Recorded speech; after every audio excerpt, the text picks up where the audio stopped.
Welcome to the Afghanistan Project podcast. I am your host, Beth Bailey, and my guest today is the amazing filmmaker Brishkay Ahmed, talking about her incredible documentary, In the Room. I'm really honored to have you here, Brishkay. Brishkay Ahmed is known for her feature documentaries In the Rumbling Belly of Motherland, Unveiled, the Kohistan Video Scandal, and Story of Burqa. Throughout her years as a documentary filmmaker, her projects have been supported by the NFB, CBC, Super Channel, RTA, Bravo, and Cinema Politica. Her last feature documentary, In the Rumbling Belly of Motherland, a nominee for the 2021 DGC Allan King Award for Excellence in Documentary, won the Outstanding Feature Film Award at the 2021 Reelworld Film Festival. Her short film, Fatima in Kabul, was a Canadian Screen Award nominee for Best Web Program and a Banff Rockie Award nominee for Short Nonfiction Program. Beyond documentaries, Brishkay is the creator and co-director of the Afghan primetime legal drama Between You and Me for Tolo TV Afghanistan. She also worked as a writer and director on several police and legal procedurals in Kabul between 2011 and 2019. Brishkay studied film production at NYU and is an alumna of the Canadian Film Centre. Again, amazing things you've done, and I just feel so honored to have you here today. Thank you so much, Beth. I'm so happy to be here. And yeah, you just took me on a roller coaster ride back through my whole past, 15 years of being in the industry. It's amazing. And, I think we'll touch on some of those things as we go through this, because there are touch points where your work comes into some of these stories that you're telling in the room. And your story and your feeling as an Afghan growing up in Canada is also something I want to touch on. There's just so much rich content to go into with this. So I'm really, really excited. And I guess to start with, when did you start work on In the Room and what inspired you to do it? So In the Room, actually, after 2021, I honestly thought I'm not going to make another film about Afghanistan. Like, I was that brokenhearted. I just thought, what's the use? What's the point? Right? But I was thinking about the women in the film. I was thinking about them because I felt a lot of sorrow for them, because I know how much each of them risked. I know how much of their life they gave up when they suddenly became sort of these activists for Afghan women. And you'll see in the film, that wasn't their intention. They really carried Afghan women on their backs in a way. So I was thinking about them a lot. And then just by pure chance, coincidence, the National Film Board of Canada, Terry Snellgrove and Shirley Barkouzi, the producers, just reached out to filmmakers and were just like, oh, what are you working on? And so they reached out to me, asked me what was I working on, and I said, oh, nothing. And then they said, well, if you have something, bring it to us. We'd like to know what it is. And then I said, well, I have something. There are these 5 women that influenced me tremendously. Like, I would not be the Afghan woman I am today had I not met these 5 women. And I met them through popular culture, just like you did, probably, Beth. Like, they might have crossed your path or your listeners. It's not like I met them in an Afghan situation. I saw them in popular culture. And then I told the NFB about how they made me fall in love with my identity. And it wasn't my family that made me fall in love with my Afghan identity. It was these 5 women, because they revealed a different version of Afghan women than the one I was used to seeing on breaking news, which was the women under the blue burqa. There's a lot of shame, there's a lot of oppression, violence, victimhood identity that I, as a young girl growing up in Canada, a Western nation, did not want to be associated with that. So, and then, I guess that sort of resonated with the team, and then they said, let's do it. And I said, okay, as long as the film does not look like breaking news. And it didn't.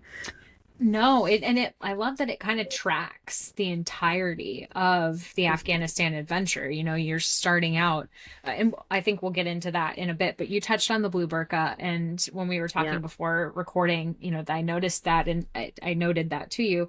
I can't tell you how many times I've said on this podcast that the Western conceptualization of Afghan women has been the blue burqa for so long. And there's not a blue burqa in this film. And in fact, what I love is, so many women, our identity is wrapped up in our clothing and our profession, and those things tend to be tied together. And each of the women that you are filming and speaking with, that is an important part of their story for very unique reasons. And I I Yeah. was hoping we could kind of, well, actually, let's start with how important was it for you to show that these women were more than what we understand of Afghan women?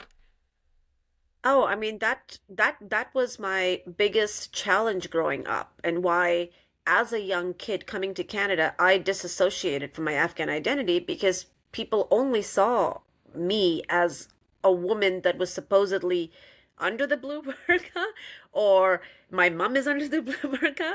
Like even in Canada, the assumption.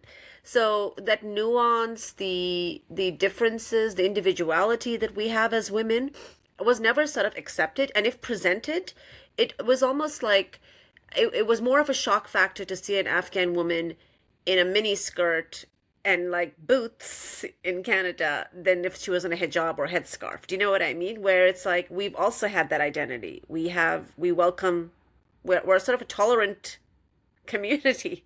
We are, not necessarily under the Taliban, but as women, we are tolerant of each other.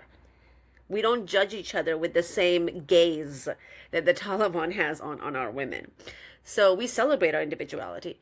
So it was, that was very important for me. And I have two sisters. So, when you're a sister, you know how different you each are. Like I know when me and my sister step out, we're each different, unique. Yes, but we all three of us have Afghan blood flowing through our veins, but we are our own individual humans. And I think that's something that was very inspiring for me when I saw the women, when I realized that each of them brought something unique. And at the same time, if you look at it, it's Shakufa at the end, who is very different from me in the way she dresses, the way I dress, our personalities. Most people would think that me and her would have nothing in common. Probably. Do you know what I mean? Just the way we look so different, right? But at the end of it, she's the one that really rooted my love for my own country and showed me. And the reason why she showed it more than anybody else, they all had a tremendous impact. But Shakufa really rooted my heart in my motherland because she's the only one of us who never left Afghanistan. So she wasn't an expat like the rest of the women in the film. She was, a woman who literally got to the level that she did in her life and became the head of the woman's news network at 25 years old. And Beth, how much she would have had to work and how many challenges she would have had to like just work through from the home itself, just from the family itself to get there.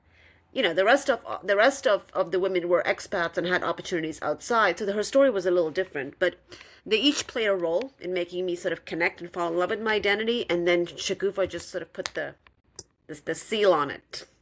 Yeah.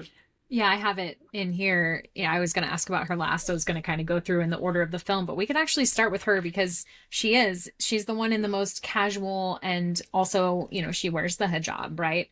She's Yeah. very casually dressed, but the way you describe her work, it's like she's a warrior. And she Yeah. is. And can you talk a Yeah. little bit about how dangerous, I don't Yeah. think that Westerners quite understand how dangerous it is to be in the media in Afghanistan, and how Yeah. much, and it comes across in other stories that you tell too, other than just Shagufa's story, that, women are killed, women are threatened for death for speaking out, Yeah. whether they're, behind as the journalist or in front of the television as a presenter.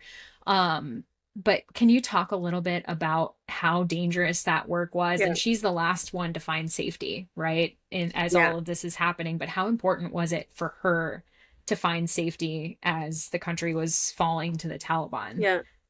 So I met Shakufa when I was making a documentary about the Women's Television News Network. So I saw firsthand whenever there were suicide bomb attacks or elections or these major events, she and her team would be right there next to BBC, CBC, CBS, ABC, all those journalists, and all of them had their press hats, the metal press hats, their bulletproof vests. And Shakufa and her team, these young women, all of them were under 27 years old, had nothing, just their headscarves and their camera in their hand. Yeah, that's how they would go. And they didn't have the It's funding. The amazing. television station didn't have the funding. So when I saw them go out like that, and, you know, honestly, at first my heart broke and then I got angry. So I was like, what is this? But then I saw that for Shakufa, it was not even an option because the funds were not there. And then she said something really brilliant to me one time. She said, at one point we had one vest, but then it became about who gets this vest. And I Oh. can't do that to my women. Hmm. She's that kind of a human being. And as you see in the film, literally the way she checks up on her women itself. So working in media is difficult for any human being that's reporting from Afghanistan. Westerners going in there, it's dangerous, much less Afghan women. And then to top it off, the young women have the additional backlash of somebody spotting them reporting next to, male journalists with a male cameraman, because their cameramen were often male, and then deciding that they should be harassed on their way out. Taking a taxi back home at night became really incredibly dangerous for them. There were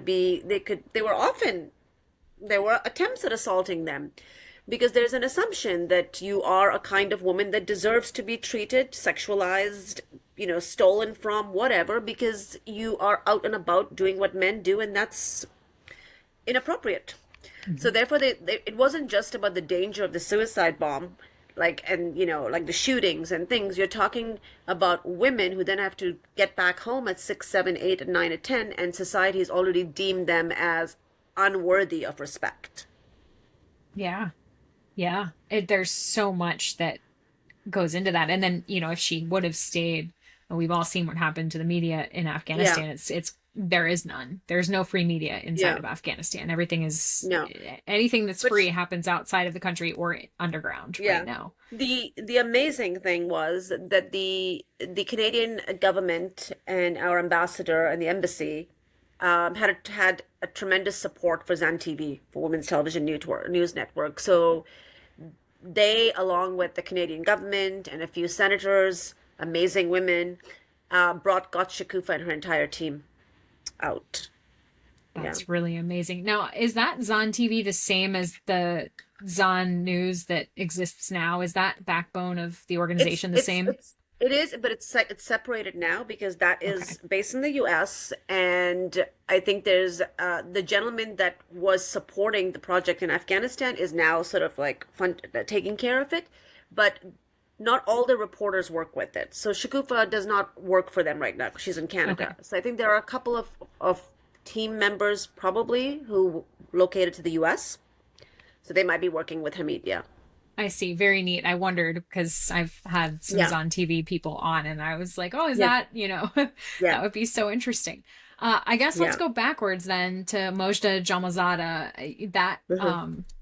That was such a compelling section for many, many reasons, but I loved watching her in the traditional Afghan dress, which I guess Hmm. it's not entirely a traditional Afghan dress that she's wearing when she sings to Yeah, President Barack right, Obama. right. It's not like, the great big long, covered in like sparkling, gold pieces Embroidery and and right, and glasses and that right, exactly. Not quite like that, but it's still very she looks like a beautiful pop star, right? yeah, Singing this beautiful song in Farsi to the president, and her yeah, anecdote about he practiced my name for I think half an hour that morning, and he only got it a little bit wrong, and I feel that way most times. I'm like, oh my gosh, I'm going to mess this up, and I that she was has a hard so last name though. oh She has a hard last name. Jamal well. And Zada has a hard last name. sure. And I think for people who haven't had practice saying Afghan names, there are just some things that are like the middle sound, Mojda. That's not, Yeah, if you read the letters, it doesn't necessarily compute in the Western brain, right? So there's just a yeah, lot there but right, he did the second part is the part that he kind of stumbled yeah, upon, but it was really compelling. And then also horrible to see that she had this great impact, right? She had all these people who know who she is, and yet none of that could keep her safe inside of Afghanistan. yeah, So I wondered if you could talk about the impact she was able to make and then what led to her having to leave, how that once you get to that yeah, point, because it's very important here. I don't think any of these women left of their own volition, yeah. correct? No, yeah, Yeah. So what was it where yeah, she was forced to depart, and yeah. why was that? So I actually I arrived from the airport one time, and I ended up going directly from the airport to Mujda's house in Kabul. So in the green zone area. It was the Okay. green zone. So there was protection as you get into the green zone, but she's still in the green zone. And I remember packing in and going downstairs to the studio, and it was packed. And there were all these women, children. There was a lot of men, and there she was in her. She loves heels, so like 4-inch heels, and she has a headscarf around her neck, and her hair is like open, and it's like blonde at that point. And she's talking about allowing some like how to handle family dispute with in-laws and things like that, just a sort of a conversation. And I went, okay, great, this is great, this is great. And then she came back in later, and she went into her room, and then I asked her, hey, do you want to go and grab some juice? Let's go grab some juice. And she's looked at me with like this sort of a bewilderment, and I was like, why? Let's go, put your running shoes on, let's go, let's go. And she's like, I can't go out. And I was like, what? She's like, and I was like, oh my God, I'm so sorry. I forgot that you're a celebrity here. Like, I totally, she said, no, they won't let me go, the security. And I said, what? She said, if I step out of just like the front door, just to where the parking is, I have to let security know. She was like, she lived in a prison. So she was doing all this great work, bringing ideas of freedom and humanity and compassion and love. She really, like, that was the most beautiful thing. Her focus on teaching love language in families. And because of that work and because of the way she dressed, she gave up all her freedoms so that Afghan women in Afghanistan could have an opportunity at having some freedoms. And most people are not aware of that imprisonment that she put herself in. And then what happened is around 2013, I think, when ISAF closed off, the International Security Agency forces kind of pulled out. It was around 2012 and 13. And the power and sort of like the rebuilding commitment was being handed back over to the Afghan police force and Afghan military. And that really made it really unstable. There was and that brought, and I think when that happened, people thought that they could really take some action against her. A very aggressive, horrific, violent action to send a message to other women and girls that if you do that, or this is what will happen to you. So I think around that time, the Canadian government requested her to leave because it was becoming, like, it was going to become an international problem, which is fair. But it's understandable. That was when I think in the documentary where they said that they had her and they had decapitated her. So what was happening at that time is that there was a lot of random rumors being shared. And some of them are rumors by, sure, the Taliban who want to, or another fundamentalist group, because the Taliban are not the only fundamentalist group inside Afghanistan, right? Some were just bad boys. Okay. So the thing about being a woman like Afghanistan is a lot of people want to hurt you. It goes outside of ideology. It comes to a level of just a stalker type that wants to harm her, or a father who thinks that she's a disgrace the way she dresses because it's against Allah. There's lots of like motivations that come out, and so some of them came from legit people, like groups, and some were coming from just people who had bad intentions for her. Sure. But frequent enough that it got too much for everybody. I see.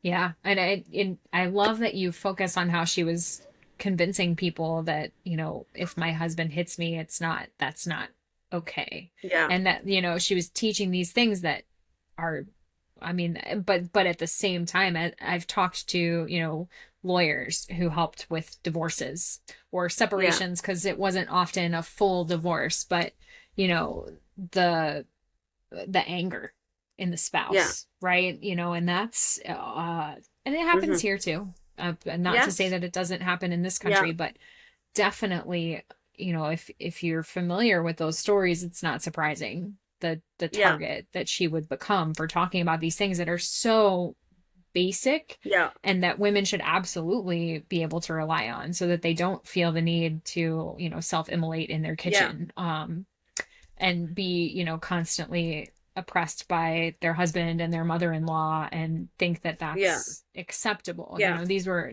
important Hmm. things to be bringing up in conversation. So, and that was how she ended up no longer able to be in her homeland that she wanted to Yeah. see change But in so desperately. it's also why, because of those conversations, that the threat against her, like I said, expanded outside of just fundamentalist groups with political ideologies. Yeah. Because if you're a woman that says women should go to work, women should have the right to vote, women should be able to dress comfortably, right? No one is saying that we need to remove the hijab. We're just saying that they should be able to see what's in front of them when they're walking. Right? You know, Imagine that. like just a headscarf is fine. You can see it. If she had just spoken about those things, the threat would have just remained from that small fundamentalist political ideology kind of people. But because she was talking about changing the home, Mm-hmm. culture within the Yep. home, Yep. shifting that power dynamic, taking it away from the father and saying, hey, right, let's not do Yeah. that. That enraged a different sort of demographic of people. Yeah. When her Absolutely. intention was of kindness and of love, but there are people in Afghanistan who are very rooted in very strict culture of the way that the life should be in a home, and abuse is part of it apparently. So Yeah, and then that's something that how do you get to that touch point? There's nothing that ISAF yeah, and NATO and the US Army and the Canadian Army could have done to change that. You yeah, needed women like Mojda yeah, to help exactly. move that And along. she did it did have impact. There Hmm. was changes. People were coming to her. People were being influenced, and so that becomes, then she's even more of a threat. The fact that Yep. it's working, the fact that fathers with their daughters and their wives are showing up at her concerts, at her talk shows, sitting there listening. Yeah, it struck a nerve. Yeah. Yeah. And yeah, that's another really impactful showcase. They all are. It's silly to even say that. They all are impactful and amazing stories. I want to talk about Sahar. Yeah. Talk about indomitable and fierce. It took me a second to realize that her as the, boxing, just ferocious, was the same woman from Yeah. the TV shows. And here's where I think it gets a little personal because you talk about it was a really hard part to watch, particularly the second time as I realized. I was like, wow, that is the same woman. And oh my goodness. Yeah. But you asked her to dress and act in a certain way in the TV Yeah. show that she was part of, and you say that that's what eventually kind of helped make her a target. And I wondered, can you tell me about your emotions unpacking that for the Yeah. documentary? So while I was directing the TV show and I cast, Sahar in there, I really was trying to make her into the Law and Order version. Like the star Sure. of Law and Order, Yeah, or like like, Olivia Benson. yeah, Yeah. exactly. Like that kind of a woman, right? She'd wear a Hmm. suit, but it would be fitted and she'd be tough and smart. So she was becoming my Western TV version of a hero, right? Because that's what I admired. Yeah. And I really didn't think about the consequences of her being on TV like that, and then her having to take a taxi all the way back to where she lived, which was not in the green zone. It was way out in the, like an area that's like lower middle class, more dangerous, more fundamentalist ideas. I didn't even register because I was so thick in my privilege of being a very young girl from Afghanistan, leaving and literally growing up in the West. So I didn't see her world from her eyes. She didn't have the security that I did, right? I had security, I had, a guest house. She didn't. I didn't realize it. And I never asked her, and I can blame it on my own ignorance and my own young, sort of new to the world as a director at that point. Um, but it really was just reckless. It was reckless of me to not consider that. And I mean, the other team and the other directors she worked at, they also didn't, but that's their own. They're a male. I was a woman. So when she called me and I found out that she was not returning to second season, I was in Canada when I got the phone call, and my producer said, she's left. And I said, what do you mean she's left? They're like, she's in hiding. And then they told me what happened. And then I got in contact with her, and we did a lot of things. I wrote a lot of letters and stuff, but it wasn't enough. Yes, she got to Turkey. Yes, she got to England. She did all that, but she lost everything. It's hard as a Westerner to try to put yourself in that cultural context, Yeah. and then yeah, to feel the pain of that. But she is doing so great now, and has Yes. doesn't have to live in hiding, doesn't have to not express her identity Yes. fully anymore. But then you miss your homeland. That is your Yeah. motherland. It's the place where your heart lives, right? So do you think that how do you think you handle that now? Because You it's know, so because for a long time after she had moved on, I felt really guilty. I honestly did. And I couldn't even like connect to her, because you just feel like, what did I participate in? What did I do to you? When I found out she had her daughter, that's when I reached out to her, because she was so happy that her daughter was living in and born in the UK, has all the opportunities to thrive, and at a time when the entire, like, after 2017, things were beginning to collapse in Afghanistan. We knew it. 2018, the Doha talk started, and, it all just kind of like, we knew. So that was when I knew that she's good in the UK. She's happy there. She has no intention of returning. And all that was lost. It's a terrible, terrible thing that happened. But if she was in Afghanistan right now, it would be much worse. So, absolutely. and she said that herself too. So that's when I guess my guilt became a little bit less, in a sense that we began talking again. Yeah, so I'm happy that she's thriving. I'm very happy that she has a daughter, and her daughter is being raised in a nation where she can thrive, and yeah, and she doesn't see her returning to Afghanistan as a hopeless situation. She's just happy that her daughter can thrive, Right. you know. Right. And I think there's still the hope, and we can talk about that later too, because Hmm. we've kind of mentioned it before we started recording, but of Yeah. a post-Taliban Afghanistan, where all these Hmm. women who are so strong and who love that country so much have the chance of returning, even with, though, there's always the diaspora versus Afghans who stayed battle Yeah. of, well, we were here and you Yeah. left. And it's like, well, they didn't leave because they wanted to. They left because they Yeah. wouldn't be there if they hadn't left. Yeah. There's this whole, it's such a complicated thing. And I feel really privileged to have witnessed it, because I don't think a Yeah. lot of people have been able to witness that kind of friction that Yeah. exists. Yeah. And That's the like, right word, friction. yeah, how do you fix it if you don't address it, Yeah. right? How do you, so many people, everyone in the US seems to think that Afghans came here following the fall because they just wanted to be in the US, and they don't understand the deep and abiding love that Afghans have for their country, and that they didn't come because they were like, oh, it's a free ticket to America. They came Yeah. because they did not want to die. Yeah. So I think that Yeah. once there is a stable Afghanistan, whatever that may be, a lot of these women may want to go back and Yeah. attempt to, Yeah. recreate those Support and give back in some institutions. ways. I would, Right. Yeah, I would, absolutely. Do I'm you think like, you I'm not going to go right now, but yeah, I would. I think that's amazing.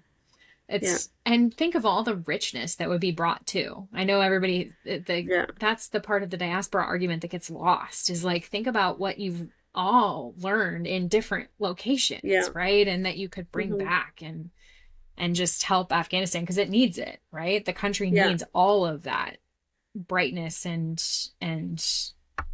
to help get those Yeah. institutions started again. So maybe that is a hopeful thing. I'll tell you, I think just before you started this recording, we were talking about something that I can share with you about the expat community that I Yes. learned. One of the strangest thing that's happening is because Afghans for such a long time, during the 2015, 17 onward, there was a ton of suicide bombings, and there was there's quite a frequent attacks, right? That what the Taliban have done right now is there are no suicide bombing attacks, obviously, because the people that were doing the suicide bombings are in power. So They don't I need to don't do know. that, but they have a whole Yeah. battalion of suicide bombers, Brishkay, because I'm just it's every anyway. So civilized nation has them. anyway, so there's this weird propaganda campaign that has started. The Taliban have started themselves, saying there's more peace in Afghanistan today than there was before. So this has become a Yeah, slogan that they have. And it's actually getting into conversations in the diaspora, in the expat community, where I'm hearing men here say, well, it's peaceful in Afghanistan. At least no one is getting killed. And my response to them is, oh, no one is getting killed.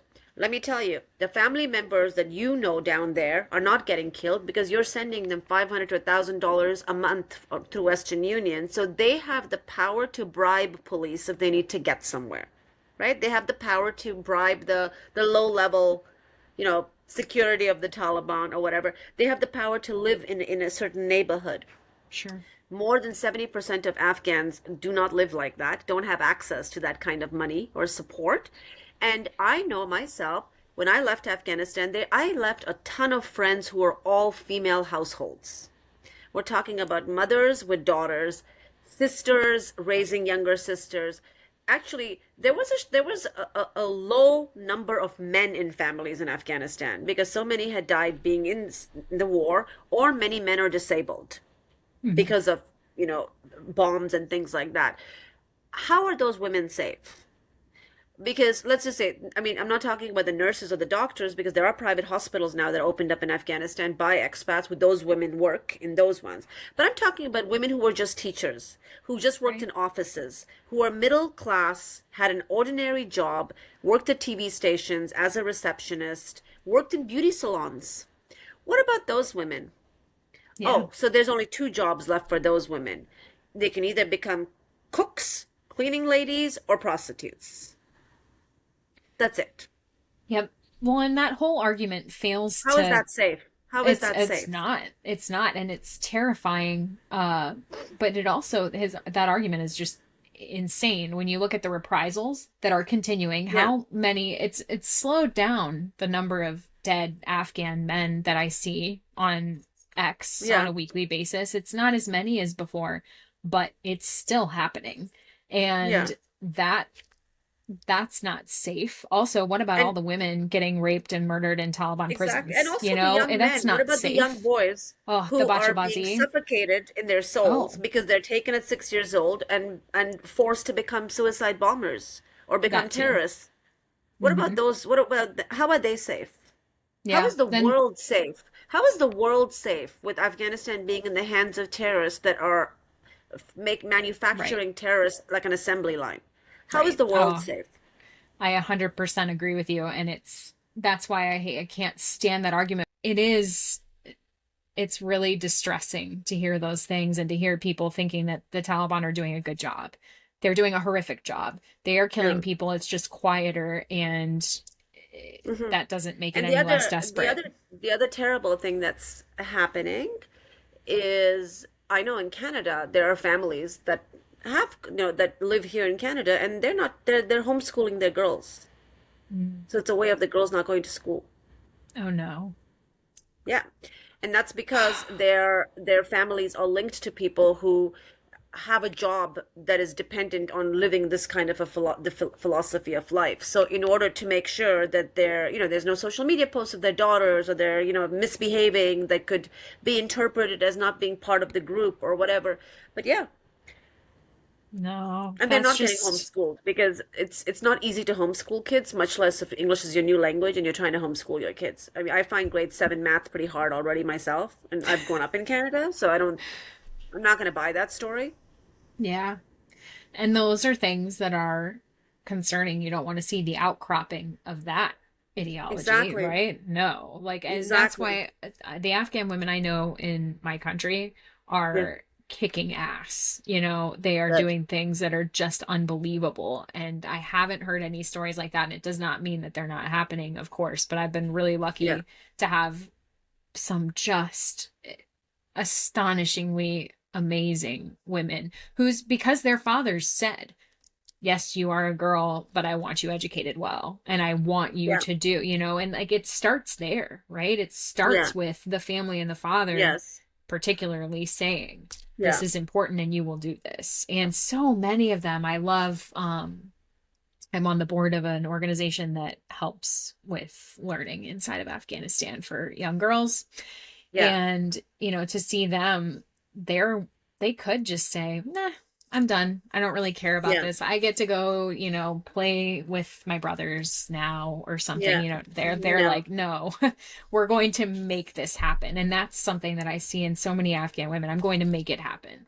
And that's Yeah. something that is in common with all these women that you have highlighted. And I think that's important for the world to see that when given the chance, when not homeschooled or, you know, kept from schooling, Yeah. Afghan women will kick butt Yeah. every And single day.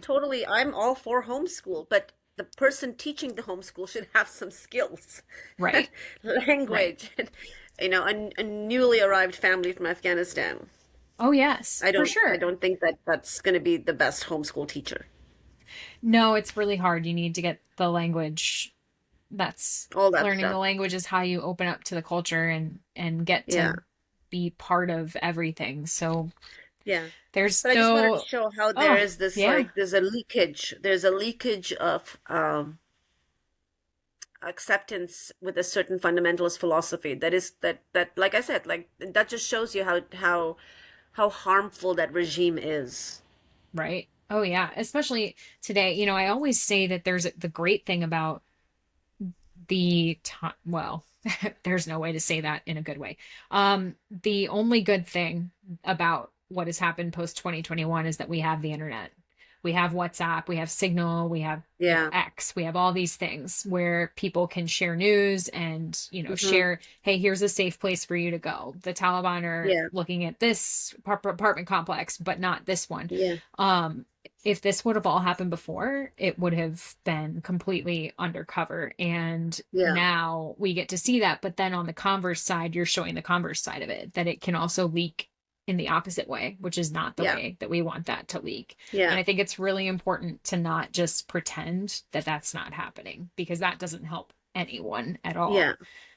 Yeah. Um, so I want to talk about the other two women who are um their stories are really incredible. Vita Samadzai made a real stir in the Miss Earth pageant. She wore Yeah. a bathing suit on stage, and it wasn't even a bikini, you know, Mhm. and then had to, you know, be separated from the other candidates for Miss Earth because she was a target because Yeah. she dared to do that. And when you show her in this documentary, you show her in a crown and gown, which I think is a really powerful mechanism. And then you show her the scenes of the beauty pageants that she was part of inside of Afghanistan. And how powerful is that to show Western audiences that it wasn't the blue burqa, that it was Yeah. beauty pageants inside Afghanistan. Tell Yeah. me, how important was that particular scene for you to include?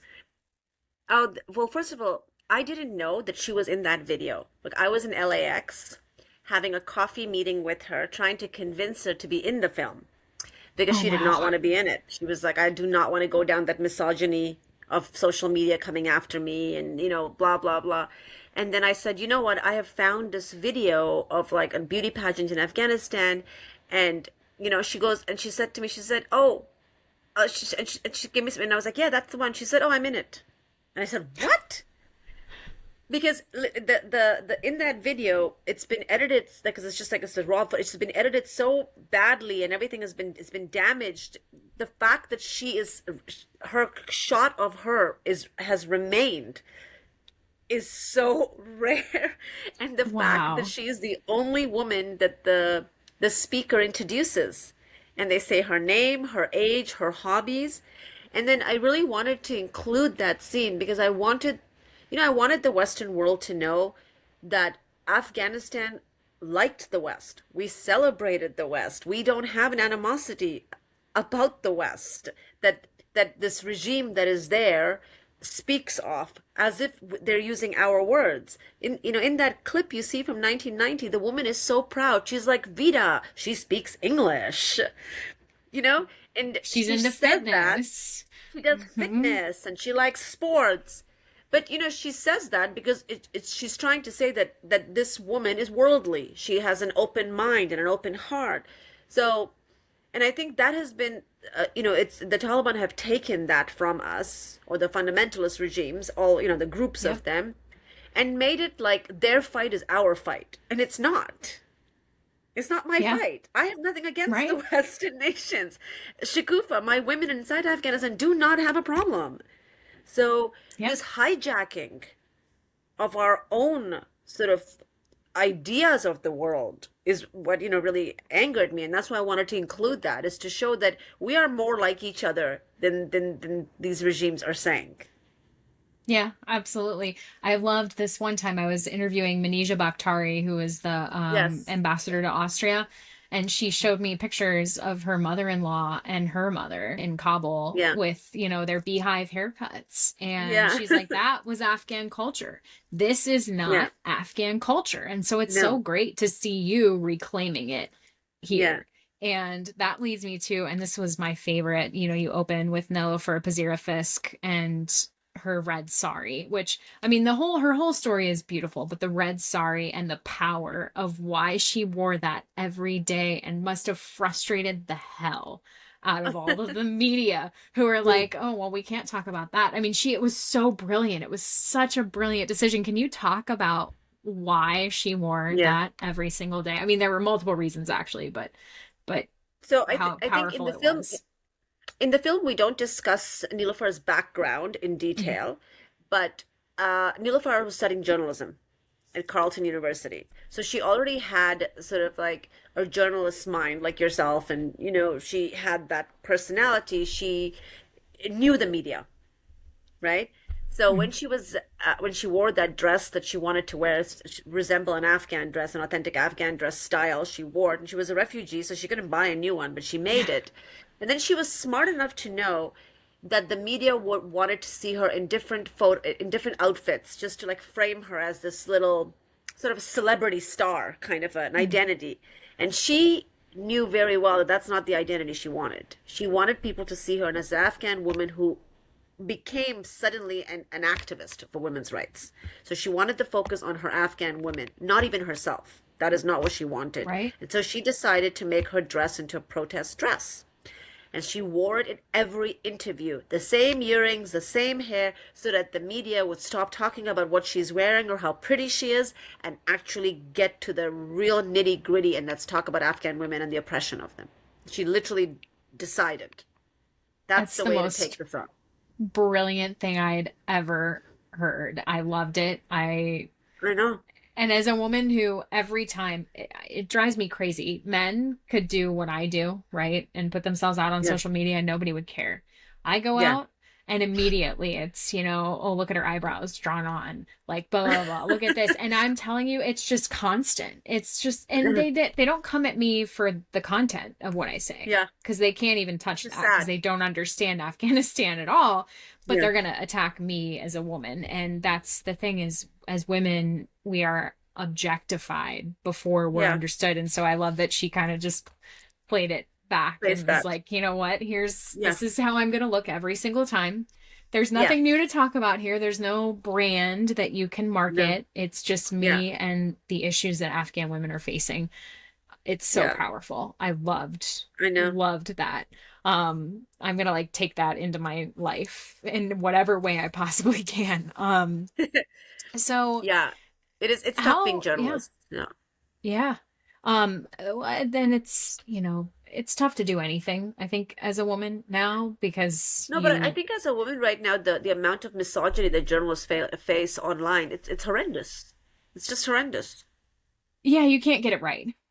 There's no right way to do anything because people will just, it's just the culture of demeaning people. And I wish it weren't that way, but you develop a thick skin and deal with it in private. But yeah, Yeah. it's like, who cares? You know, they can't touch me on facts. So if that's what you're going to do, Yeah. okay.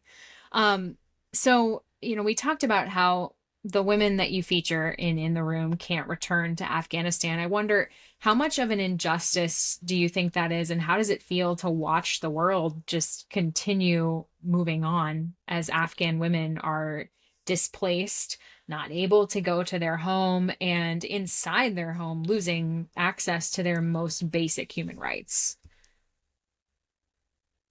It used to be, it's gone through emotions. It's literally like I was very sad. Then I became very angry.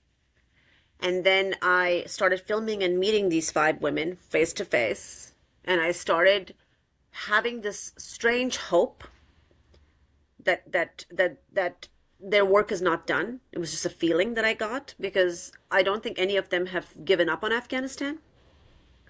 So, and I understand now, after Shikufa said that she believes that, no totalitarian regime has, in the world, history has shown us they do not last. I do believe that. Yeah. So while I am very sort of frustrated and angry, and I'm like, why can't we get this? Why can we move faster? Why can't we take some, why can't we unite and take some action? I'm also aware of the simple fact that the world is in chaos at this moment. Across the globe, there's a lot of challenges right now. So I'm not paying attention to the hopeless element of things because I just can't. You just at some point have to decide I can't. Well, what I have noticed is there are so many amazing organizations across the world, led by women mostly, who are connecting with Afghan women inside Afghanistan through the internet, through WhatsApp, like you mentioned, and providing lots of programs. So Afghan girls are getting educated underground. It is happening because a lot of women from outside of Afghanistan, from different communities, different religions, different ethnicities are coming together, and they are. So that is fueling me with hope. And I know that all these women across the globe, all these organizations would not be doing that if they also believed that there was no end to this regime. Yeah. So that, like, just that this global understanding that we have to continue educating Afghan women and girls, let's provide it for them, let's not leave them behind, has fueled me with a lot of hope that I know they're not going to, the Taliban regime will not last because they don't work with the international community, period. So how will they thrive and survive? At some point they're going to have to put a hand out and ask for some kind of support or something, and that they're going to have to negotiate, they're going to have to give away something. I am praying that that is true. I think you're right. I think so far they've been way too light on them, you know, like allowing when the UN said, yeah, we'll meet with you and we won't allow Afghan women to be present. Like the UN can't do that. Are you kidding me? No. Like that's a hard no from the UN. It should be every time because they didn't. No. Anyway, that's just my little soapbox moment. I don't know when they're going to, but thankfully it is a different world, and there is, though we don't see it that much on social media. So whenever people tell me, they're like, oh, people are not helping Afghanistan, I like to remind them that's not true. They're not advertising it. And that's because they cannot advertise it. Right. Out of the security, right? Otherwise, you're going to have a lot of homes broken, doors broken down, and laptops being taken. All right? But there is a very strong, alive, underground movement across the globe that is doing the good work. So yep, yeah, it's there are so many good people, and one day it is all going to pay off. I agree, it can't be hopeless. There's just no way for it to be hopeless, and I think some people need to sometimes take a knee and breathe through it. And I've seen I talked to this amazing Afghan woman, and I won't name her, but we had been talking, and it happened to be August 15th when we were recording something. And I said, I'm just so sorry. I'd turned off the recording, and I said, I'm just really sorry. I know this is a really heavy day, and this is just the strongest woman. And she broke down in tears, and I was it was a privilege to sit and talk to her about it and feel that pain, because I felt it too, and I didn't feel it nearly as deeply as she did. But you know, this is This is a very difficult time. It's a big load, and Yeah, sometimes you do have to rest with it, right? But I don't think anybody's giving it up for good ever when they do need to yeah, rest, because it just kind of feels like more bad news all of the time at this yeah. point. But there has to be a tipping point, I think. And I think Yeah, also the other thing that people are realizing, I think, is that we do forget about the Afghan boys. You know, my heart also breaks for them because they don't want to go to madrasas and only read the holy book. right. They have aspirations as well to be doctors, pilots, teachers. They want to fall in love. Yeah, I assure you, yeah, right? And that's also really heartbreaking. But I am seeing a lot of conversations also outside with Afghan men talking about this, about, that the fact that our boys are in the hands of people who are taking away their freedom. So it's not, it's there, the world is paying attention to all the sorrow. It's not, and I think that if we as Afghan women, we should also remember that let's not forget about our young boys yeah, because they're and in that way we can maybe if they know we care about them and we're thinking about them, they could yeah, rise. yeah, So I often tell, like now I've started lately, another way of getting through this is reminding people that when we're posting about Afghan women, also post and say, I support the boys that want to be who they want to be. That boy that wants to fall in love, that boy that wants to fly a plane, that boy that wants to become an artist. mhm, yeah. Because they Play all music. we need them to stand up, Yeah. right? Yep. Yep. And the Taliban, with everything that they've done, they've really tried to get men on their side too. It's, Hmm. the enforcement of these things, like the hijab law, that wasn't Hmm. supposed to be enforced against women. It was, if you break it, we are going to harm the men in your life. They're going to face the consequences. And so that Exactly. was intended to have them participate Purposely. in this along. Right. Exactly. Yeah. Help the crackdown.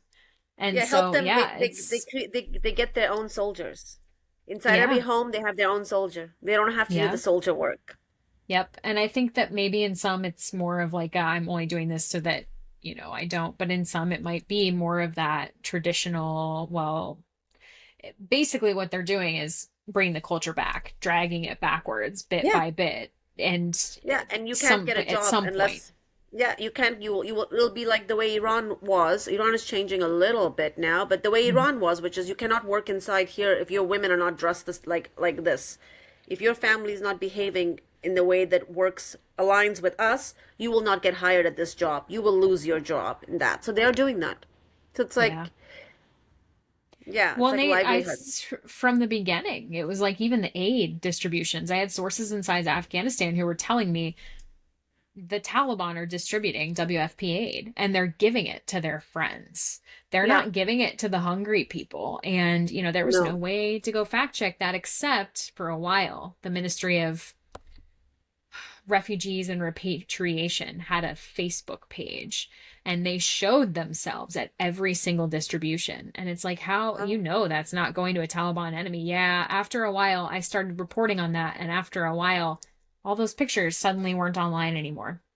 But Hmm. I guarantee you the Taliban were still at every single one of those aid distributions, right? Making Yeah, sure. And my point at the time was the people we left behind, they're not going to get food. They'll starve them out if they have to, yeah, It's so there are many levels of coercive control going on here at the same time, and it behooves everyone in the world, I would say, to stop this before it gets worse, because now you have, like you just said, all these boys in madrasas, all yeah, these, the culture going backwards to where it was yeah, pre 9/11, which, yeah, and terror groups taking over. There's just every single thing. I'm sure that the maternal mortality rate, the infant mortality rate are going to just skyrocket because women can't go to nursing school anymore. yeah. Just it's all not good. But anyway, I have one more question, actually, two more questions for you. You kind of addressed one of them earlier, but I'm going to ask it again at the end. But first, what has the reception been like for In the Room so far? It's been really, really great. Yeah, it's been really, really great. We didn't expect like to win the Audience Showcase Award at VIF. We did. I was quite surprised. But what's interesting is it's really connected with young millennial women, Awesome. which is a demographic that I had not seen before in the theaters when I made my other films.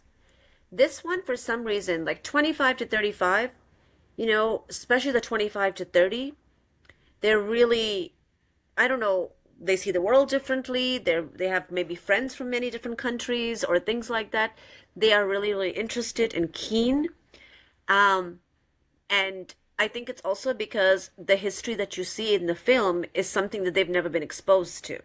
So they are that generation that believes that Afghan women were just under the burqa. So the film, because it goes into the history and it shows the different women, for them it's a bit mind blowing, maybe, where they're like, Yeah. "What? How come I don't know this?" Yeah. That's You know? that was what struck me too. I loved it. I loved that you did that, that you presented this entire world of Hmm. things that have nothing to do with what the Taliban put out there. It's Yeah, beautiful. And I think that's great that that demographic too are the ones that tend to use a lot of social media, right? And maybe.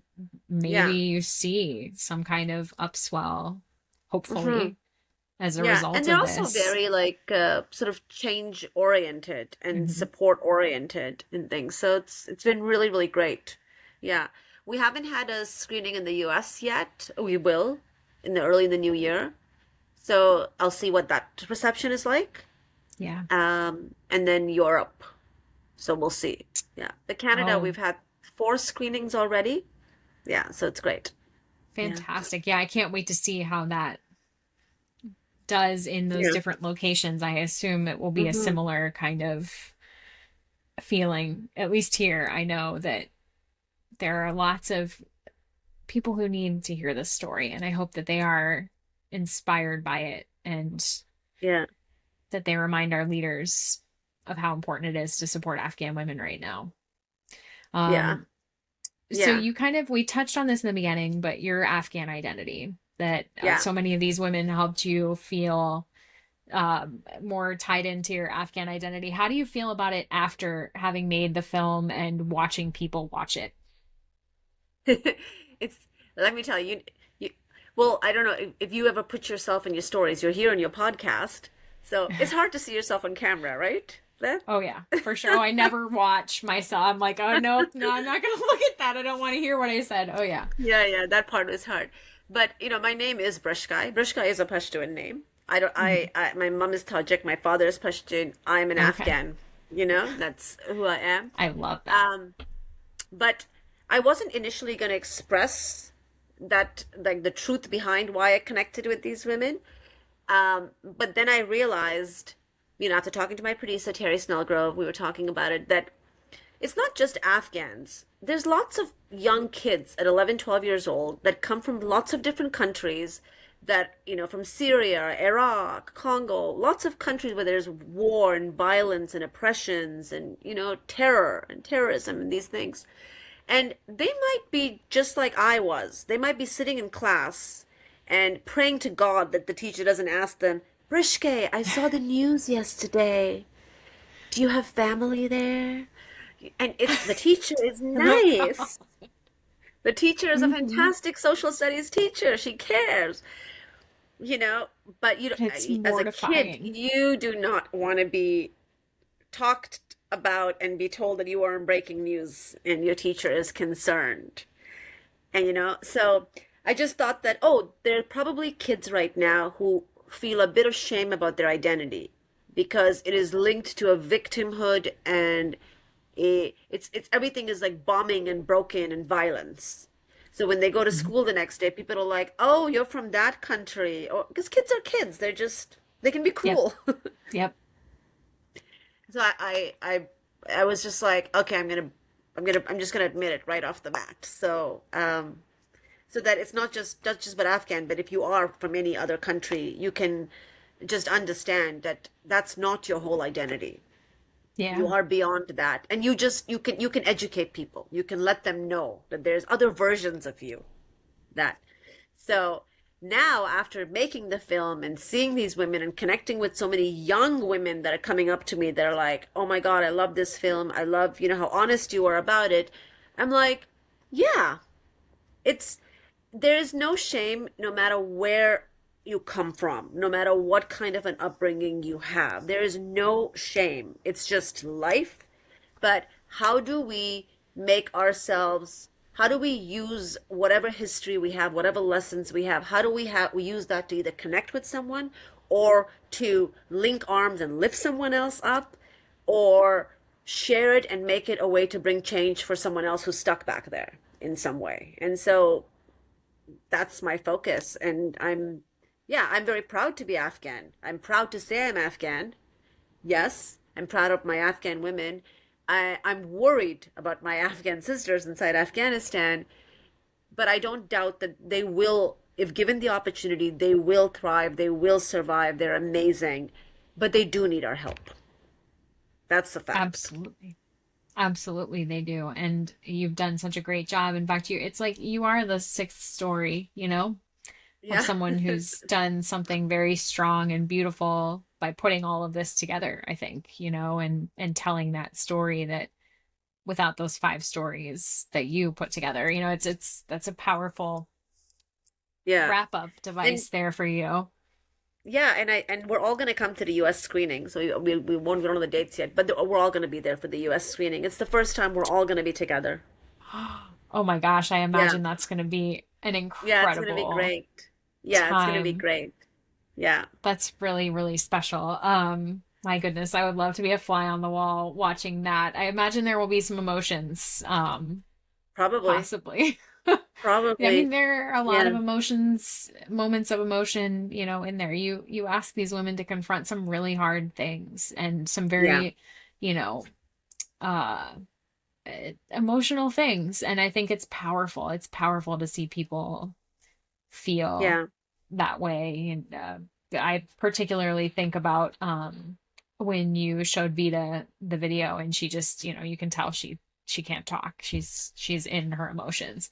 These Yeah. women love their homeland. They really truly do, and they've lost a lot and they've gained a lot, but it's still, that doesn't make up for the loss of Yeah. that. Yeah. Well, I would And sometimes love, some yeah. screenings are hard. Some screenings are hard because, you have like women stand up and they'll tell you that I was there, like a woman in Montreal said, I was there at that beauty pageant. I Oh, was wow. there watching that. And you just kind of you just feel about what that loss must feel like. Like, I was never a teenage girl in Afghanistan. I don't know what it feels like to be a teenage girl in Afghanistan and have joys, right? She did, that woman. Yeah.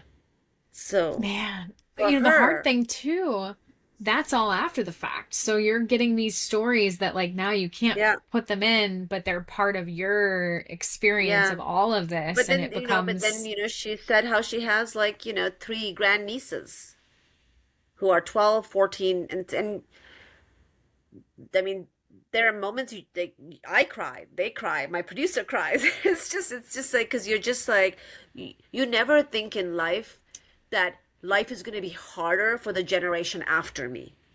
yeah, We don't think like that. We think life is going to be easier.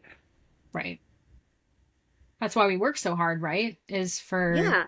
to So for leave a this better grand something for aunt, our, for this grand oh, aunt, it's for her, it's heartbreaking to know that she's got three young teenage, you know, nieces, grandnieces that are left without a future, and she said very honestly that, when I said that they're gonna go, don't worry, and she said, yeah, but are they gonna go before the oldest one has to get married?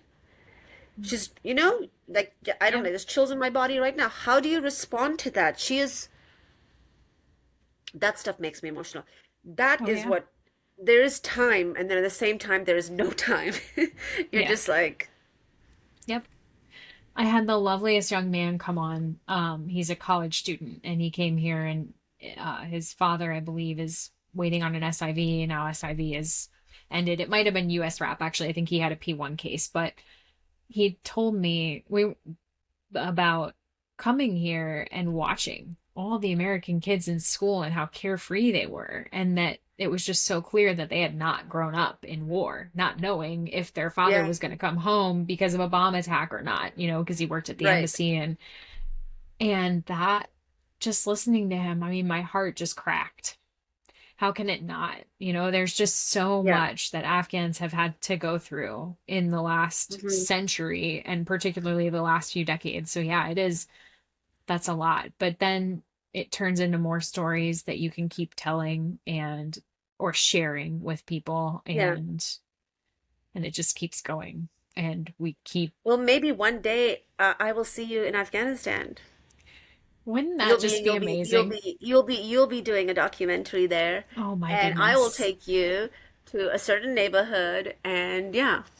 I would love it. I want to see Chicken Street. I want to go see, just, there are so many places I want to see in Afghanistan now, and that I've never been able to see. And that would just be amazing. One day.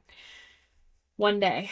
Well, Brishkay, do you have any parting words? I feel like we have gone the gamut of emotions and things, but I want to give you the final word. Anything you want to say?